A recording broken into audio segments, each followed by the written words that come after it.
All right, good morning, everybody. This is the Fantasy Sports Boss with the latest podcast, and we're going to do the Week 3 wrap up. So, again, if you're new to the channel, hit that subscribe button. And what was a very frustrating, at least for me personally, Week 3 in fantasy football, and the injuries just don't stop. And this time, it took out some big time players: CeeDee Lamb and Mike Evans.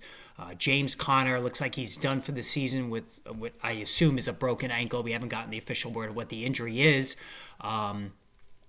Tyrone Tracy Jr. went out last night, and it's really opened the door to two upstart running backs, Trey Benson and Cam Skattebo. And Skattebo last night against the Chiefs in another listless, pathetic Giants performance stamped himself as the guy now. 24 PPR points. He ran for 60 yards on only 10 carries. 6 receptions, led the team in receiving. Meanwhile, Malik Neighbors was just a rumor last night. Only 2 receptions, and didn't get his first until the fourth quarter, and was visibly angry after the game. We'll get to that in a little bit. Just going to go over these games one by one as I usually do for you guys. But again, it was just and the theme of this season for me, at least so far, just the continued disappointment. And we could take the Bengals out of this because, Jamar Chase and T. Higgins, as disappointing as they've been. And now Jamar Chase, the number one pick in PPR leagues, has scored single-digit PPR points 2 of the first 3 games of the season. That aside, because Joe Burrow's injury and whatnot, just the amount of top wide receiver ones who are doing nothing this year or coming in way below expectations. Like Malik Neighbors, take out week 2, he's been bad. Brian Thomas, single digits every week. I mean, it's just not happening for him. Drake London has been performing like a wide receiver 3. Just on and on and on it goes. Just these guys, and Nico Collins finally broke out yesterday, though. It's just been really, really bad so far this season. But we'll start with the Jaguars knocking off the Houston Texans. And to me, C.J. Stroud right now has no confidence. He threw 2 more interceptions yesterday. The offensive line is not giving him any time to throw. And he's getting happy feet in the pocket. And you can just see it. Like, this is a classic case of a young quarterback who's gotten beaten up, who has no confidence in his game right now. And he's just not delivering any results for this team right now. Certainly Nico Collins, 8 for 104 and a touchdown, so he has now scored back-to-back weeks. Christian Kirk came back, caught 3 for 25, but it's really just Nico Collins and nothing else. Like, he's the only viable fantasy option in this team right now, and like I keep saying, he is now continuing this discussion with Bryce Young about now who is going to be the best quarterback at the top of that draft a couple of years ago. Stroud just looks broken right now. And speaking of broken, Trevor Lawrence, 20 for 40. He completed half his passes. I know the Texans defense is good. No touchdowns and interception. He ran for 9 yards. It was a complete no-show for Trevor Lawrence. What's compounded here is the Brian Thomas Jr. situation. 2 for 55. I believe he's single digits in all 3 games. Like, this is just getting pathetic. And somebody had brought up to me the fact that Mac Jones was the one who unleashed Brian Thomas. And ever since, if you look at the games that Jones has played with Thomas and when Lawrence has played with Thomas, the differences are very stark. All right, like, Thomas is just not playing well with Trevor Lawrence, and this is a guy who was drafted late in the first round. Like, it's just really, really disappointing. And also Travis Hunter, I told you guys to cut him before this week. He caught 1 pass for 21 yards. So I think we're done with that as well. Travis Etienne saved his day with a touchdown, but he did get 16 carries, 56 yards. His 3.5 matched Bashal Tutin, who also had a touchdown. I don't think any move is being made on him right now. I told you guys to keep an eye on the Woody Marks situation. All right, so Nick Chubb, 9 carries for 38 yards. Marks got 6 for 27. All right, so this was an ugly game. Marks, 1 catch, but I still think, like I told you about Cam Skattebo coming into week 3, I think Woody Marks going into week 4, they need a spark in this offense. I think Woody Marks needs to be picked up. You always want to be proactive. I think you need to pick him up for week 4. Carolina 30-0 over Atlanta. Carolina had really good odds to win the NFC South, and they actually look fairly decent right now. And it says a lot more really about the Falcons. Bryce Young just, got out of the way here. He didn't do anything. He didn't throw any touchdowns. He didn't throw any interceptions.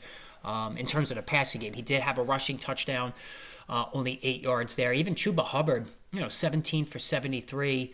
on the ground, just solid. T. McMillan, 3 for 48. This was more the Falcons just making mistake after mistake after mistake. And like I said, Drake London, 5 for 55. Okay, great, but this is not what you expected out of an early second-round pick. Kyle Pitts, 4 for 39. Again, you really don't want to use him. But the big story here is Michael Penix getting benched for Kirk Cousins. This seems to be just a temporary thing. They're going to put Penix out there again. And really, I don't blame them because they've already seen Kirk Cousins and they're not impressed with him. There's no reason to go to Kirk Cousins, honestly. I mean, if things just continue to spiral, maybe to give Penix a breather, but it's ugly right now in Atlanta. Bijan Robinson, 13 of 72, 5.5 for carry. So he's doing his job, right? I mean, he caught 5 for 39. He's doing his job. But it's just ugly right now in Atlanta. The Commanders, 41-24. So I started Marcus Mariota in my league that I had Jaden Daniels, and it's a deeper league. There really wasn't a lot out there. Trevor Lawrence, I had picked him up originally, and I dropped him for Marcus Mariota. And I'm like, you know what? Let me just put Mariota out there. He'll run it a bunch of times, and hopefully he puts out a good effort. Well, you know what? He put up more than 20 fantasy points. I think it was 24. Threw for a touchdown. He ran for a touchdown, right? He did have a lost fumble, but I'm going to continue to ride this until Jaden Daniels comes back. Now, there's no guarantee he's going to return next week, but Mariota got the job done, no doubt about it. And as far as the Commanders' running game situation, that was one of the things I was looking at this week. Ja'Cory Krosky-Merritt scored a touchdown, but he got only 8 carries for 26 yards. Jeremy McNichols, 4 for 78 and a touchdown. Deebo Samuel got 3 for 18. If you're a Deebo Samuel owner, I think the fact that Austin Eckler is out for the season opens up the running opportunities again for Samuel. But other than that, Samuel did nothing. We need Jaden Daniels to come back to reinvigorate these Washington receivers. Terry McLaurin, forgot to mention him, quad injury, 3 for 74 in the passing game. Zach Ertz, 3 for 38 and a nothing effort, and Deebo 2 for 11. So it was overall just not a good day for the Commanders' offensive players outside of Marcus Mariota, and that's nothing compared to the Raiders' running game. Listen, Geno Smith threw 3 touchdowns in this game. All right, he unleashed Trey Tucker. Nobody's picking up Trey Tucker this week. He went 8 for 145 and scored 3 touchdowns. Like that, just a phenomenal performance. Nobody had him in their lineup, and nobody should pick him up. Right? Brock Bowers, 4 for 38. He's been disappointing so far. And again, I told you guys, Trey McBride, Brock Bowers, they need to average 18 plus PPR points to justify a second round grade. Neither guy is doing it. And Bowers especially is not doing it. But Jacoby Myers, 3 for 63. And how about Ashton Jeanty? No catches. This guy was a tremendous receiver at Boise State. 17 for 63. At least they're giving him carries, but 3.7 per carry. Like this offensive line might be as bad as Houston's, and that's saying a lot.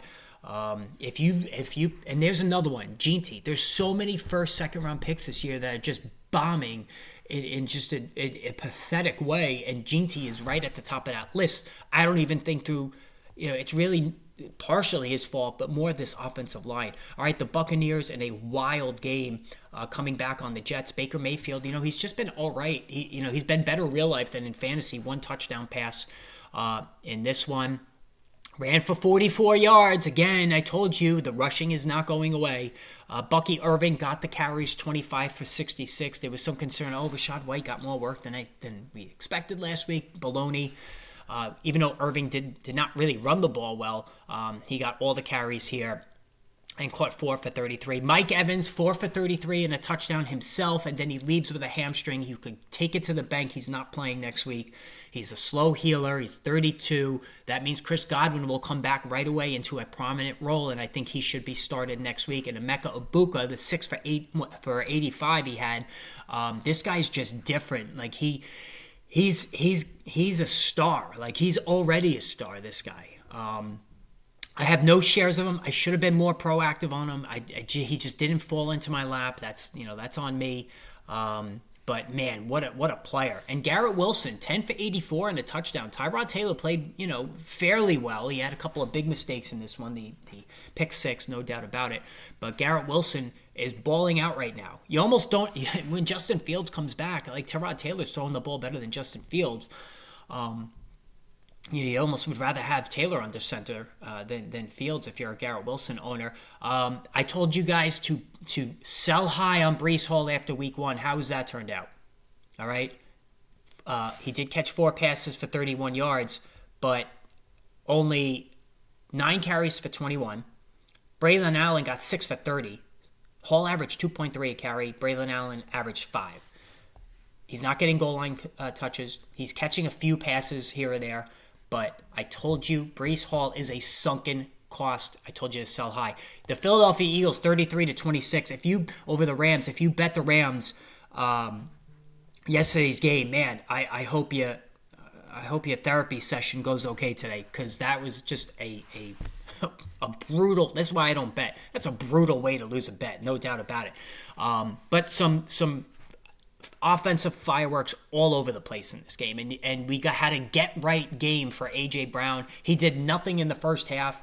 6 for 109 and a score in the second half. Devontae Smith, 8 for 60 and a score. Right? Even Dallas Goedert, 1 catch for 33 yards, but it went for a touchdown. Jalen Hurts was one of the stars of the week. Threw 3 touchdowns. He had a tush push for another. 40 yards rushing. Jalen Hurts did everything after the first half of this game. He did virtually nothing. The only one who didn't cook was Saquon Barkley, 18 of 46 in the running game, 4 for 9 in the passing game. At least he caught 4 passes. But this was a good sign. And maybe the Eagles' the offensive game plan going forward will open things up a little bit more. If you're an A.J. Brown owner and a Devontae Smith owner, you hope this continues into the next week. Meanwhile, Puka Nacua, another dominant game, 11 for 112. It's staggering, this guy. And he had 1 carry for 6 yards. Nobody can cover this guy. It's unbelievable. But again, for all the catches, he doesn't score. Devontae Adams, 3 for 56 and a touchdown. So, it's amazing to me. Nobody can cover this guy. But he scored. But he just can't score. Now, Kyren Williams got all the carries that mattered, 20 for 94. He also had a receiving touchdown. So, he's kind of a boring guy, Kyren Williams, but he gets the job done. Pittsburgh, 21-14 over the New England Patriots. Hunter Henry, 2 receiving touchdowns in this one. Huge game for him. I've said this before. There's nobody on really either team. Maybe Hunter Henry. This game has nobody I would start in fantasy. Jaylen Warren, Trayvon Henderson, Ramondre Stevenson, who fumbled twice. I mean, my God. And Trayvon Henderson, still wasn't really involved. And when he did play, he was awful. 11 for 28 rushing. Drake May, a little bit mistake prone today, threw a really, really bad interception, but he did throw for 2 touchdowns. 45 rushing yards. So Drake May, fantasy-wise, Drake May is getting it done. So if you're hurting at quarterback, he's somebody I would look at. And the second-year quarterbacks, Caleb Williams, Drake May, they're getting it done. But and DK Metcalf scored, but his target share is just pathetic. Why do you bring in DK Metcalf if you're not going to pepper him with targets? I don't understand that. All right, Minnesota Vikings, 48-10 over the Bengals. This is just unbelievable. This game was just ridiculous. Jake Browning. If you're the Bengals, do you call the Giants on Jameis Winston? I mean, this was pathetic. 2 interceptions. He's just making so many mistakes, and the Cincinnati players, skill position players, are getting dragged down here. Jamar Chase, 5 for 50, he lost a fumble.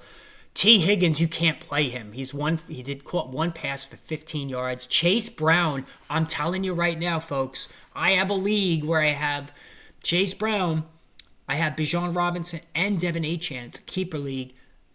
And Cam Scatterboo on my bench. I'm benching Chase Brown for Cam Scatterboo this week. I'm sorry, I'm doing it. I can't watch this anymore. My ride or die, it looks like he's on fumes. What happened to this guy? 10 carries for 3 yards. What in God's name happened here?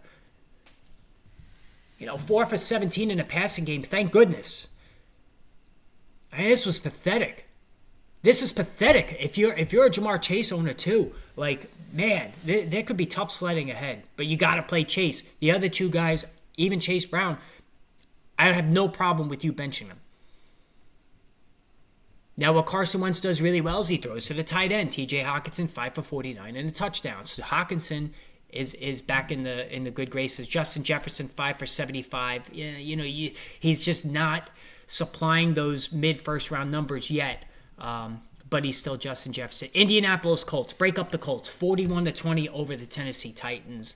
Daniel Jones, what can you say? He's a top 5 quarterback in fantasy right now. And Jonathan Taylor, I didn't look at the rankings right now as for after week 3, but he's probably running back 1, I would imagine.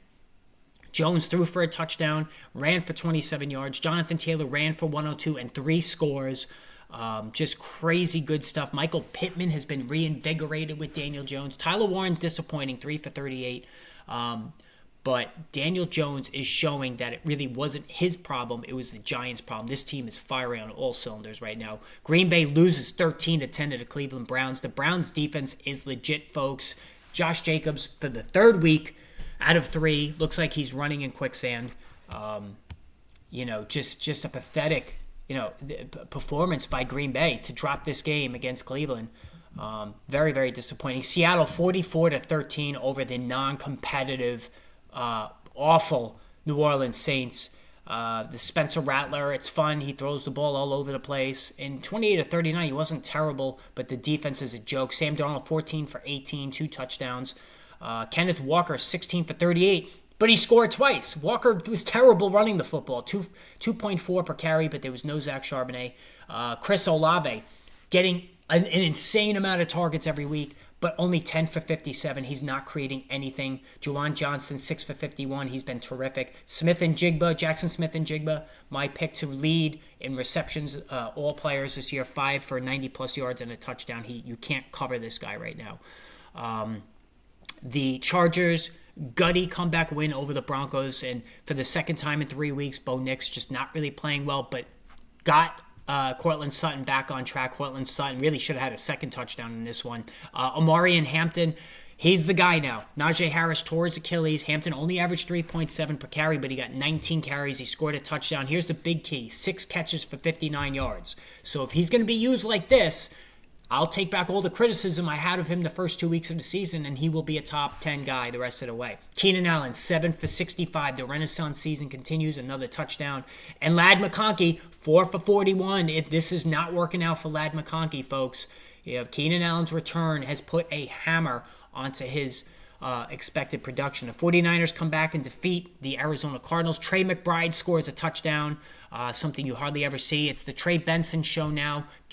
James Conner, devastating injury, probably a broken ankle. I haven't seen any official word there. Christian McCaffrey, I said this last week.